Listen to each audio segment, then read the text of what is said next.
Maintenant, on va calculer, on va déterminer une base de E plus F. Alors, si vous vous rappelez, on a trouvé que dimension de E plus F, c'est égal dimension de E plus dimension de F moins dimension de E inter F. Et on a calculé la dimension de E, on a trouvé C2, dimension de F c'est la même chose, et dimension de E inter F c'est égal à 1. Donc automatiquement la dimension de E plus F ça va être égal à 3. Donc on doit trouver une base qui contient 3 vecteurs. Alors, toujours, si, par exemple, B1 est une base de E, et B2 est une base de F, alors, ou bien juste une famille génératrice et une famille génératrice, alors, B1 union B2 est une famille génératrice de E plus F. D'accord? On a toujours cette relation. Alors, si on a deux sous-espaces vectoriels, si on a une famille génératrice du premier sous-espace E, une famille génératrice de F, alors la réunion sera une famille génératrice de E plus F. Mais on ne va pas travailler avec cette relation directement. On va faire la séparation des variables, d'accord? On va séparer les variables. Donc E plus F, c'est égal. Donc on va mettre le x à côté. Donc ça va être égal à x fois 1, 0, plus par exemple z fois 0, 2, 1, plus y prime moins 1, 1, 0, moins 1, 1, 0,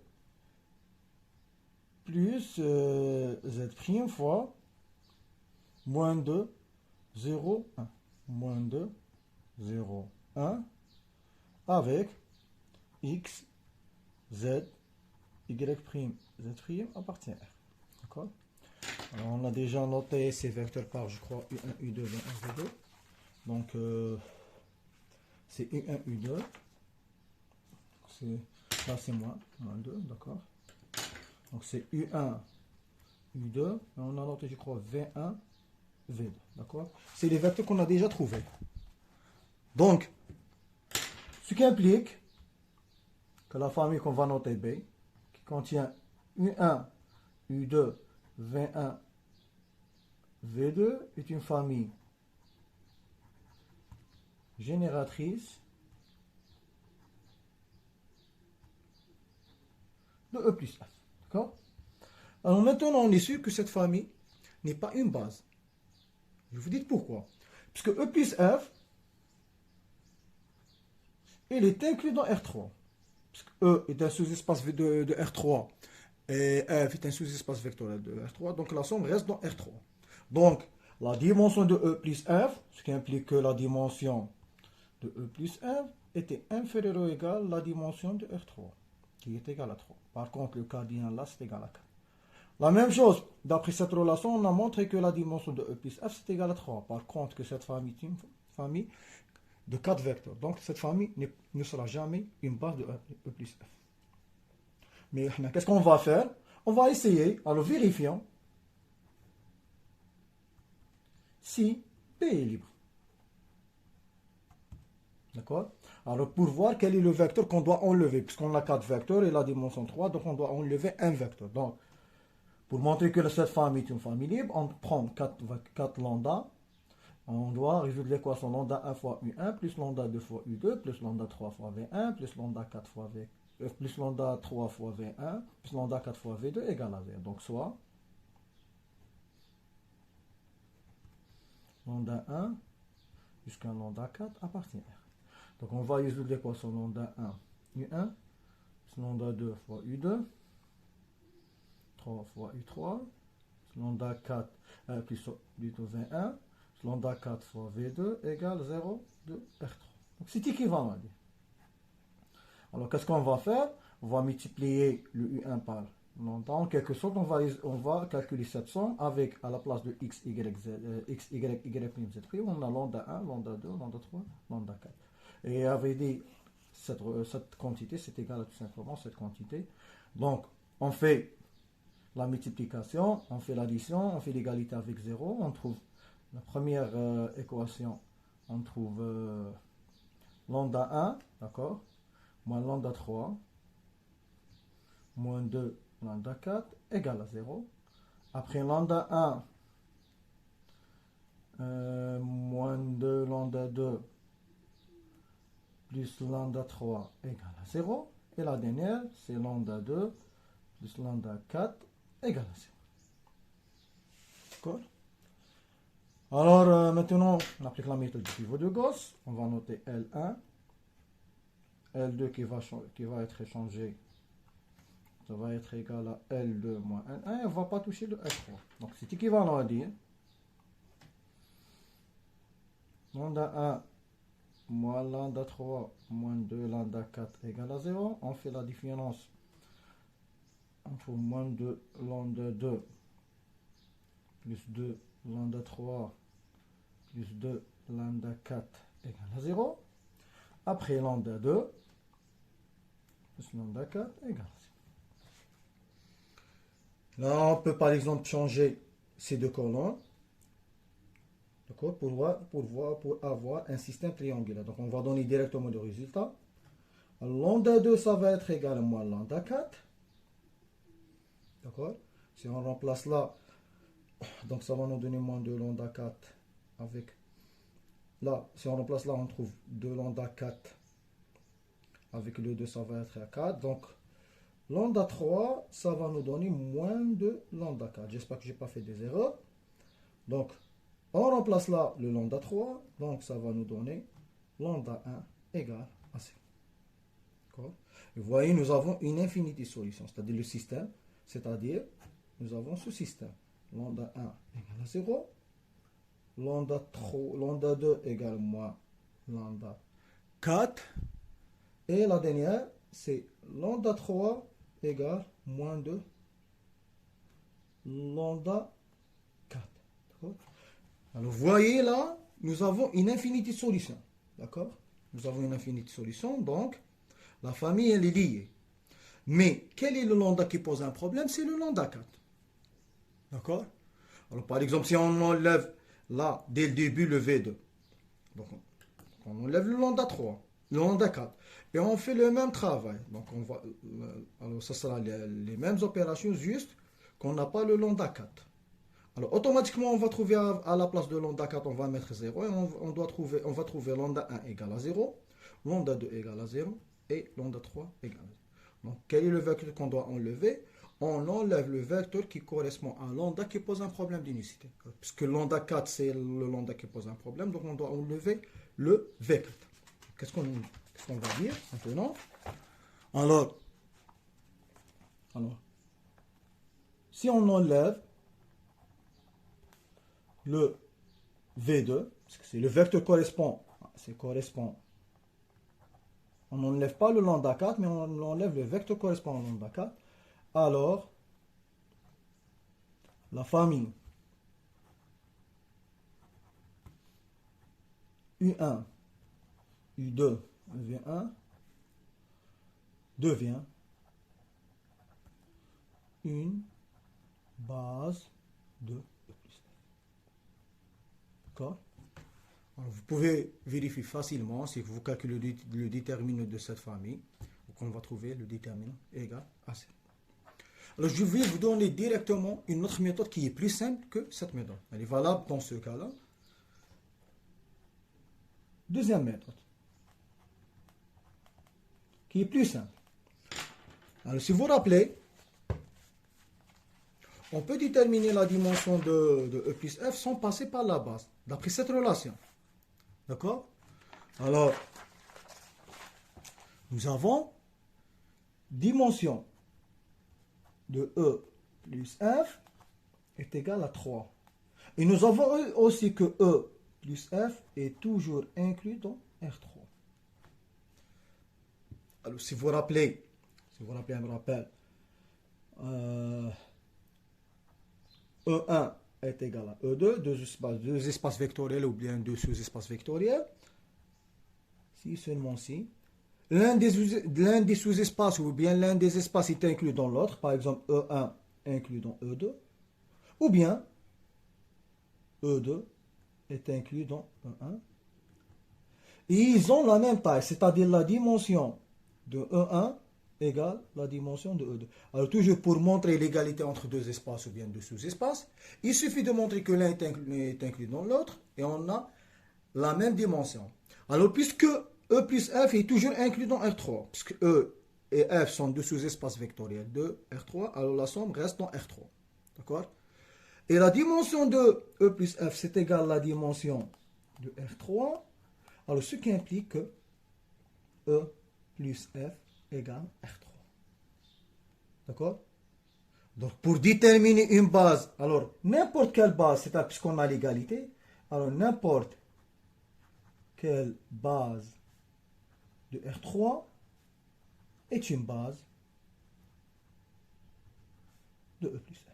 D'accord? Vous voyez directement, on peut prendre n'importe quelle base de R3, on peut montrer que c'est une base de E plus F. Alors la base la plus simple, c'est, on prend par exemple, quelle est la base la plus simple? C'est la base canonique. E1, si vous vous rappelez, 1, 0, 0. E2, 0, 1, 0. Et E3, c'est égal à 0, 0. C'est une base de R3. On va noter par exemple F. C'est la base canonique. Ce qui implique que F est une base de E plus F. Vous voyez, cette méthode, c'est une méthode directe. Alors, pourquoi on a pu appliquer cette méthode? Parce que la dimension de E plus F, c'est égal à 3. Si la dimension, par exemple, de E plus F, c'est égal à 2, on ne peut pas appliquer cette méthode. D'accord? La question suivante. Donc, la question suivante. Est-ce que E et F sont-ils supplémentaires? D'accord? Donc, c'est la quatrième question. C'est-à-dire, que signifie E et F sont supplémentaires? C'est-à-dire, on doit montrer que E, F égale R3. Donc, nous avons plusieurs méthodes. La méthode la plus simple, c'est on prend une base de E et une base de F, et on doit montrer que la réunion est une base de R3. Ou bien, on peut montrer que, puisque la dimension, si ces deux sous-espaces sont supplémentaires, c'est-à-dire nous avons plusieurs équivalences, parmi les équivalences, c'est que E inter F égale à 0 R3, et la dimension de E plus la dimension de F égale la dimension de R3. Ou bien, nous avons une autre équivalence, c'est que si B1 est une base de E et B2 est une base de F, alors B1 union B2 est une base de R3. Alors si vous voyez, d'après ce qu'on a déjà vu, on a E inter F est un sous-espace vectoriel de dimension 1. On a déjà calculé la dimension. Donc, E inter F, il est différent de 0 de R3. Ce qui implique que E et F ne sont pas supplémentaires. De même, par exemple, il suffit que l'une des deux conditions soit non vérifiée pour que dès que E et F ne sont pas supplémentaires. La même chose, la dimension de E c'est égal à 2, la dimension de F c'est égal à 2, et la dimension de R3 c'est égal à 3. Donc, c'est la première méthode. Deuxième méthode, par exemple, dimension de E, dans cet exercice, dimension de F, là c'est égal à 2, là c'est égal à 2, il est différent de la dimension de R3 qui est égal à 3. Donc ils ne sont pas supplémentaires. La même chose, d'après le calcul qu'on a déjà vu, on a montré que B1 union B2 et, parce que B1 union B2 n'est pas une base de R3, puisque U1 union U2 c'est cette famille. Ça, c'est B1, puisque cette famille est la base de E1, de E. Cette famille est la base de F, donc B1 union B2, ça va nous donner B.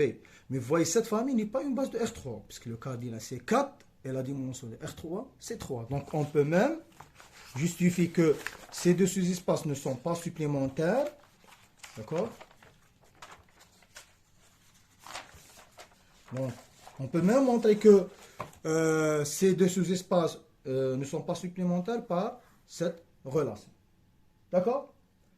Et la dernière question, c'est déterminer un suppléant de E. D'accord? On va essayer de voir comment déterminer la dernière question, sixième question. Déterminer un suppléant de E. D'accord? Alors, on va appliquer la méthode classique. Donc, on va noter, par exemple, on va noter par exemple G, un suppléant de E. Que signifie G un suppléant de E? C'est-à-dire G et E sont supplémentaires.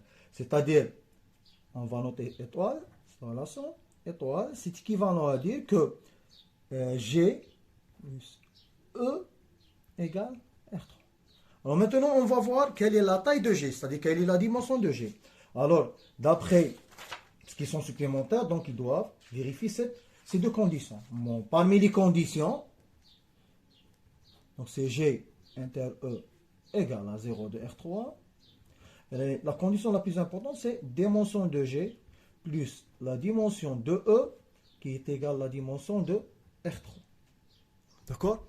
Alors, puisque la dimension de R3, c'est égal à 3, et la dimension de E égale à 2, qu'on a déjà calculé, ce qui implique que la dimension de G égale à 1. On a trouvé une information sur le sous-espace, le suppléant de E.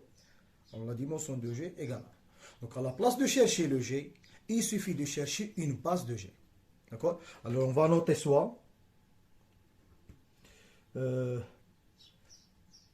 U3 par exemple, une base de G. Alors on a pris un seul vecteur puisque la dimension c'est égal à 1. Si on a la dimension 2, alors on prend deux vecteurs. Alors, or, U1, U2 est une base de E. Alors d'après cette condition, pour que E et F sont supplémentaires, il suffit que la réunion de base soit une base de R3. Alors, puisque G et E sont supplémentaires, alors il faut que ces deux bases, la réunion de ces deux bases soit une base de R3. C'est-à-dire U1, U2, U3, c'est une base de R3. Alors, tout le problème maintenant revient à déterminer U3 de telle sorte que cette famille soit une base de R3. Donc, calcul du déterminant, donc U1, U2 et U3. Donc le premier vecteur U1 c'était,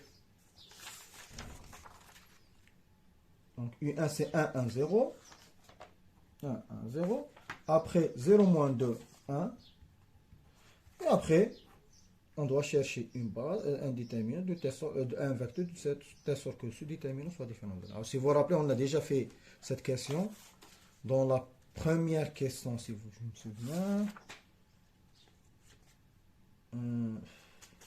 Ça. Alors là, si vous voyez, on a déjà calculé ce déterminant. Donc il suffit de prendre U3, c'est tout simplement le V. C'est le même principe. Donc c'est 0, 0, 1. Alors il est clair que ce déterminant est différent de 0, ce qui implique que U1, U2, U3 est une base de R3. Et maintenant, qu'est-ce qu'on écrit? On écrit que G, c'est tout simplement l'espace engendré par 0, 0. C'est-à-dire G, c'est engendré par ce vecteur, c'est-à-dire les éléments de G tous les éléments de G sont les multiples de U3. C'est-à-dire qu'il s'écrit alpha fois 0, 0. C'est-à-dire 0, 0, 1, 0, 0, 2, etc. Donc, on résume pour déterminer un suppléant. Alors